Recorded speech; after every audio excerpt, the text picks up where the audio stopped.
pidana, saya akan menjelaskan secara singkat mengenai pembuktian dan tentunya akan juga memberikan terkait parameter pembuktian dan pembuktian menurut KUHP. Pertama-tama Anda harus bisa membedakan ada beberapa terminologi, yaitu bukti, membuktikan, dan pembuktian. Bukti itu apa?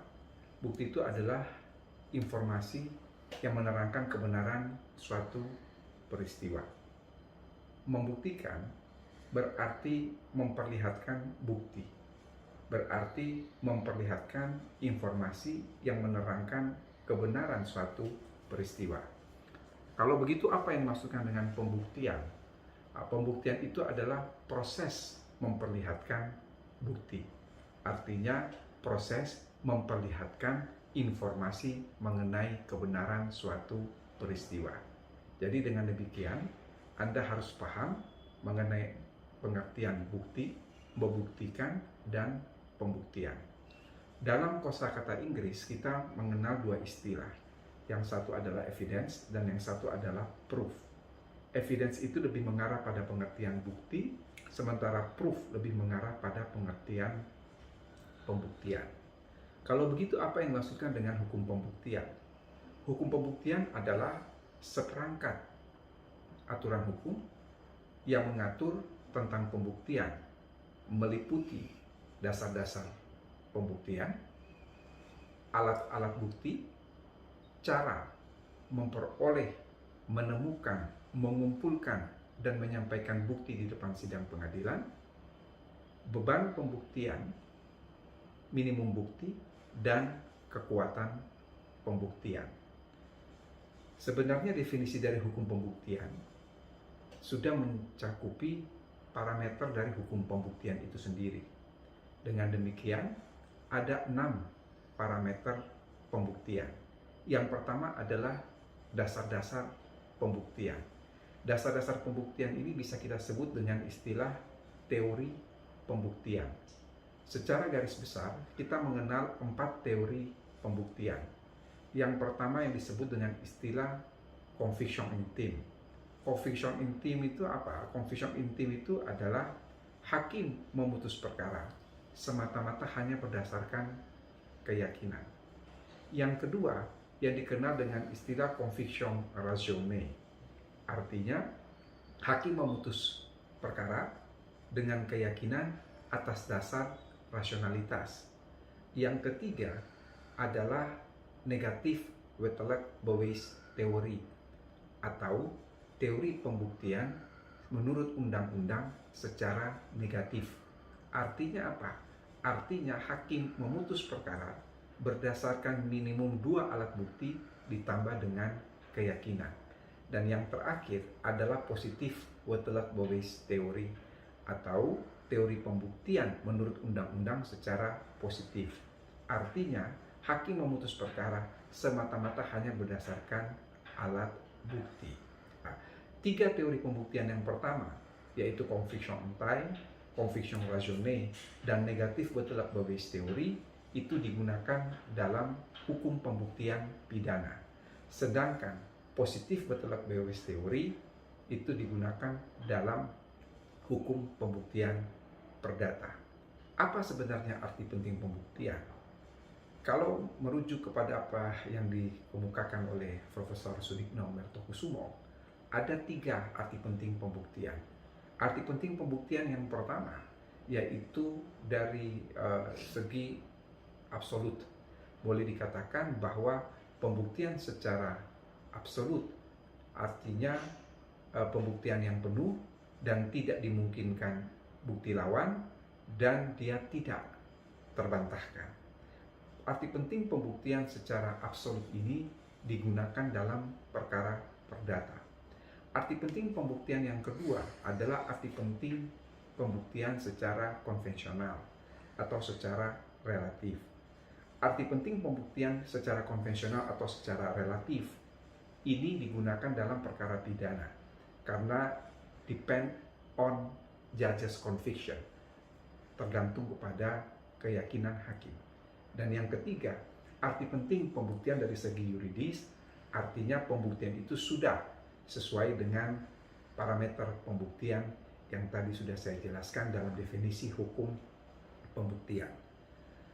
Menurut saya, arti penting pembuktian adalah untuk mencari kebenaran dari suatu peristiwa hukum. Selanjutnya kita akan melihat mengenai parameter pembuktian yang kedua. Kalau tadi dasar-dasar pembuktian adalah teori pembuktian yang terdiri dari 4, confusion on time, confusion ratione, negatif betelgeuse teori, dan positif betelgeuse teori. Maka yang kedua, parameter pembuktian adalah alat-alat bukti. Kita mengenal ada 4 alat bukti yang berlaku universal.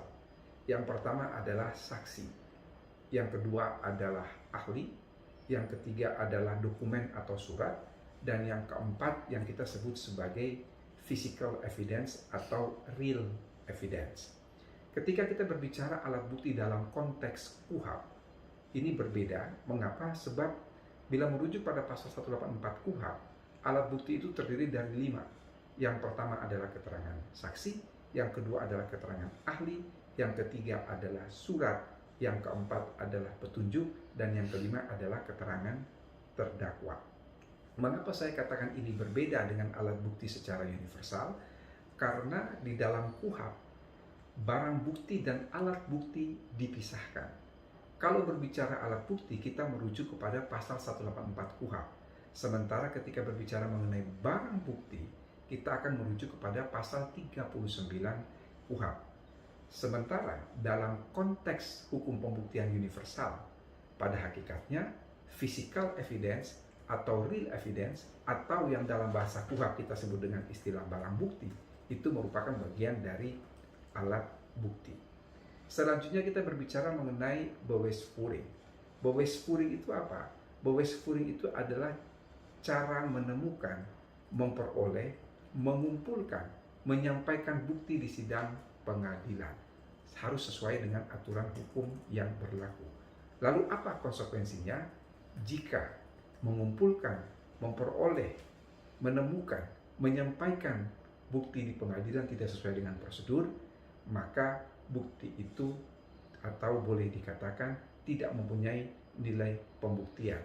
Ini yang kita kenal dengan istilah unlawful legal evidence. Artinya apa? Memperoleh bukti secara tidak sah, maka dia tidak mempunyai nilai pembuktian. Parameter yang keempat yang kita sebut dengan istilah beban pembuktian atau bewijslast. Dalam konteks perkara pidana, beban pembuktian itu ada pada penuntut umum. Ini sesuai dengan asas actori incumbit onus probandi. Artinya siapa yang mendakwa, dialah yang wajib membuktikan. Asas tersebut tidak berhenti di situ, tetapi ada komanya. Di situ dikatakan actori incumbit onus probandi, actori non probante, reus absolvitur. Jadi kalau diterjemahkan, actori incumbit onus probandi, siapa yang mendakwa dialah yang wajib membuktikan. Actori non probante, jika tidak bisa dibuktikan, reus absolvitur, terdakwa harus diputus bebas. Jadi beban pembuktian itu ada pada penuntut umum. Namun demikian, ada yang dikenal dengan istilah exculpatory evidence. Apa itu exculpatory evidence? Terdakwa diberi hak untuk mengajukan bukti apapun di depan sidang pengadilan dalam rangka menghilangkan tuntutan atau meringankan tuntutan terhadap dirinya. Selain exculpatory evidence, kita juga mengenal apa yang disebut dengan istilah affirmative defense. Apa itu affirmative defense? Terdakwa menerima beban pembuktian berdasarkan fakta atau bukti baru yang muncul di persidangan. Persamaan antara exculpatory evidence dan affirmative defense, kedua-duanya adalah hak terdakwa untuk membuktikan dia tidak bersalah atau untuk membuktikan dalam rangka meringankan tuntutan pidana. Yang berikut yang kita kenal dengan istilah bewijs minimum atau minimum bukti. Minimum bukti untuk memproses suatu perkara dalam konteks perkara pidana adalah 2 alat bukti. Jika kita merujuk kepada pasal 184 KUHP yang terdiri dari 5 alat bukti, maka 2 alat bukti itu ya bisa keterangan saksi dengan surat atau keterangan saksi dengan keterangan ahli dan bisa dimodifikasi. Yang terakhir adalah kekuatan pembuktian. Kekuatan pembuktian itu seluruhnya adalah otoritatif, seluruhnya adalah kewenangan hakim untuk menentukan apakah bukti ini valid ataukah invalid. Yang berikut kita merujuk kepada pasal 184 KUHP. Kembali kepada pasal 184 KUHP, alat bukti terdiri dari 5. Yang pertama adalah keterangan saksi. Apa parameter saksi sah sebagai alat bukti? Berdasarkan KUHP, saksi sah sebagai alat bukti apabila disampaikan di depan sidang pengadilan, di bawah sumpah, dan yang ketiga mengenai apa yang ia lihat, ia dengar, atau ia alami sendiri. Jadi sekali lagi, keterangan seorang saksi sah sebagai alat bukti harus memenuhi 3 kriteria yang bersifat kumulatif.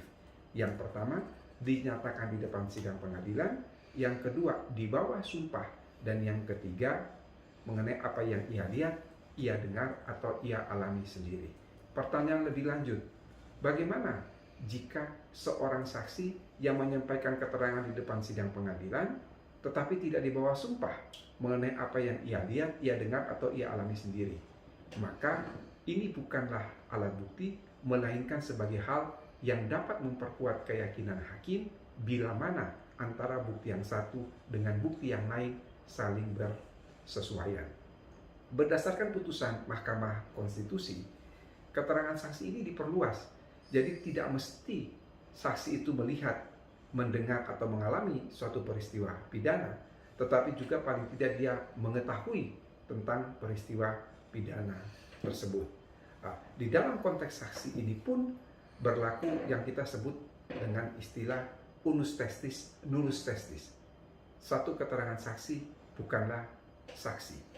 Tetapi dalam pasal 185 ayat 3 KUHP ini dikecualikan keterangan alat bukti, keterangan seorang saksi sah sebagai alat bukti jika ditambah atau jika dibarengi dengan alat bukti lainnya.